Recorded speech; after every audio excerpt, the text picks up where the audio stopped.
Beshinchi bob. Ayso Masih bizni erkinlikda yashasin deb ozod qildi. Shuning uchun qaddinglarni ruslangla. Tavratdagi qoida yo'sinlar sizlarga yana bo'yinturuq bo'lmasin.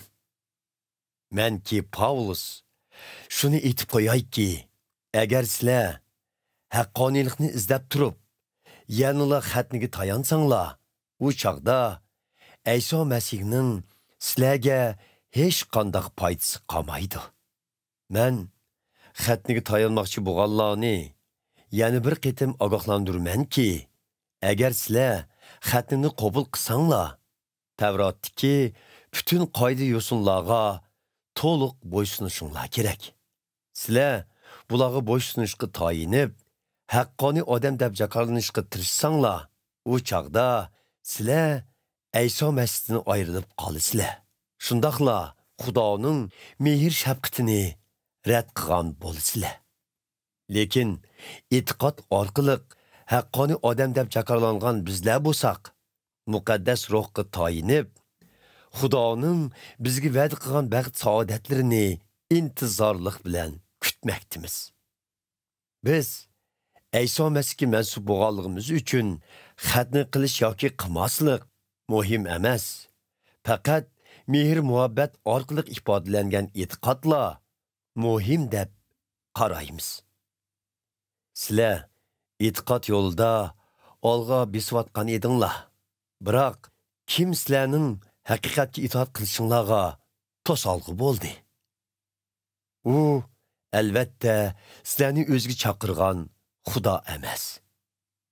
Esinglarda bo'lsinki, kichikkina xemir turuch bütün xemirni bo'ldig'inidek, bir odamning xato ta'limi nurg'un odamni ostirdi.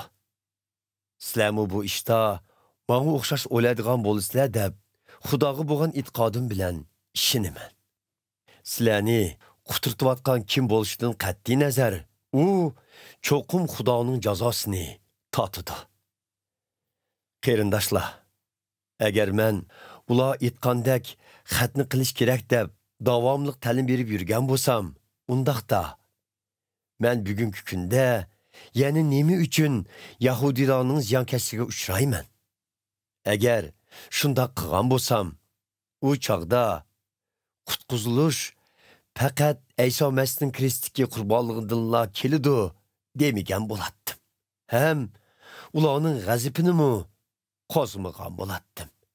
Sizlarni quturatgan bu odamlar o'zlarini oqti qilib etsin. Qarindoshlar, sizlar erkinlikka chaqirildinglar. Lekin bu erkinliginglar gunohkor tabiatinglarning orzularini qondirishning bahonasi bo'lib qolmasin.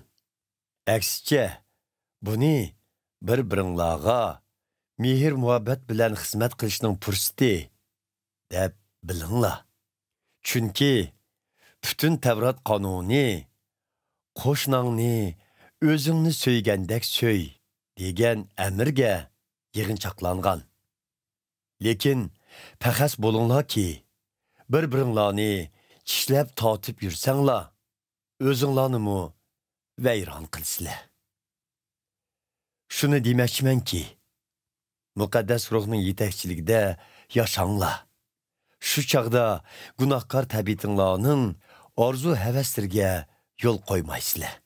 Chunki insonning gunohkor tabiati muqaddas ruhga zid bo'lgan ishlarni orzu qilganidek, muqaddas ruhmu insonning gunohkor tabiatiga zid bo'lgan ishlarni orzu qiladi.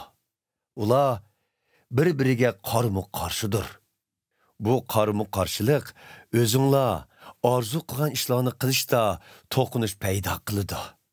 Vaholanki, sizlar muqaddas ruhning yetakchiligida bo'lsanglar, u chaqda Tavrat qonunining ilkida bo'lmaysizlar. İnsanning gunohkor tabiatiga bosh egishi jinsiy axloqsizlik, nopoklik, shahvoniylik, butparastlik, sehrgarlik, o'chmanlik, urushqoqlik, qizg'anchiqlik, g'azablanish, shaxsiyatchilik, bölgünchilik, guruhvozlik, hasadxo'rlik, aroqkashlik, ayshi ishrat qatorliq gunohlarni keltirib chiqirdi. Burunqidek yana bir qitim ogohlantirmanki, bu ishlarni qilg'uvchilarga Xudoning podsholig'ida o'rin yo'q. Vaholanki, muqaddas ruhning yetakchiligida yashashning beradigan mevelari mehr muhabbat, xushal xuramliq, tinch amonliq, sabr toqat, mehribonlik, yaxshilik, sodiqlik, muloyimlik va o'zni tutib olishlardan iboratdir. Bular hech qanday qonunga zid emasdir. Ayso Masihga mansub bo'lganlar o'zining gunohkor tabiati va uningdagi barliq yomon havaslarni kresga mixlagan bo'ladi. Muqaddas ruh bizning yangi hayotimizning manbasi bo'lgan ekan, uning yetakchiligida mang'ayli. Takabburlik qilmayli, bir-birimizni ranjitmayli, bir-birimizga hasad qilmayli.